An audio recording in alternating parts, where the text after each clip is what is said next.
Hey guys! So guys, meron po akong ipapakita sa inyo guys. Alam ko na mamangha po kayo nito guys. Pero ewan ko kung mamangha ba kayo or hindi. Basta sa akin guys.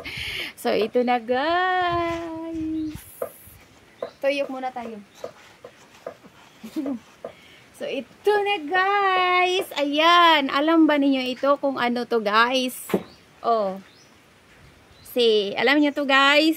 Ayan. Marami sa iba na alam po ito. O, diba? Ayun. Ang laki guys, diba? O, see?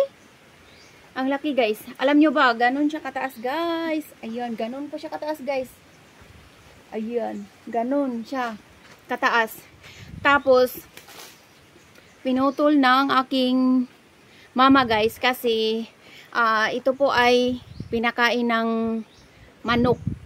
Ginadgad po siya or yung bang basta ginadgad siya tapos siya pinakain ng manok kasi yung mga manok guys is siya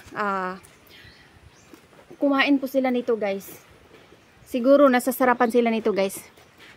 Ayan guys, at sa mga hindi pa ito kilala guys, ito ay balanghoy.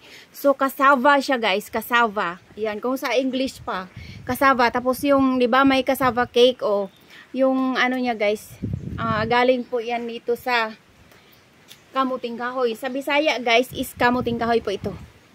Ayan guys. Ang laki guys, di ba? Oh, see? Oh. Basta sabi ng mama ko guys, malaki daw ito, mataas.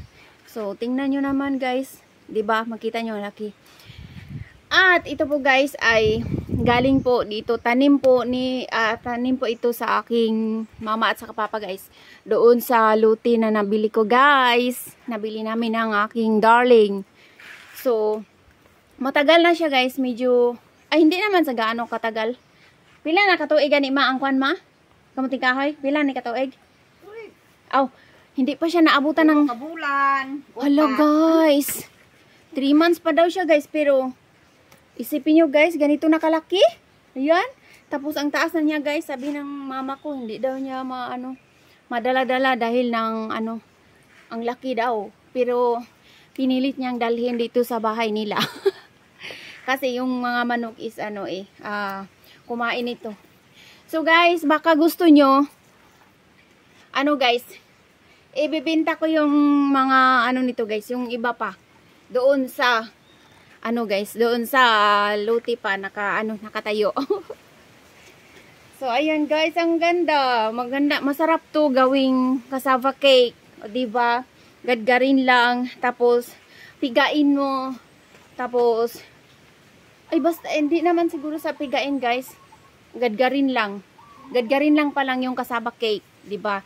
Kasi noon din ako noon ang cassava cake, nagluluto po ako ng cassava cake noon. Pero sa ngayon, hindi na. Ayan. So, baka gusto nyong bumili dyan, guys. Ang laki, di ba? Ang taas. Pag ito, guys, niluto nyo, guys, iwan ko kung ba siya, magkasya ba siya sa isang kaldero na medyo may pagkalakihan lang. Siguro, medium yung kaldero na paglagyan nito guys pag lulutuin nyo kasi ang laki, diba? Kasi pag maliit na kaldero yung paglutuan nyo guys, hindi to kasya. Ang laki kasi ayan, mas maganda na may mga tanim tayo, diba? Para pag wala tayong bigas, yan, may makuha tayo, halimbawa mga saging, kamuti, balanghoy. Ayun, so amazing guys.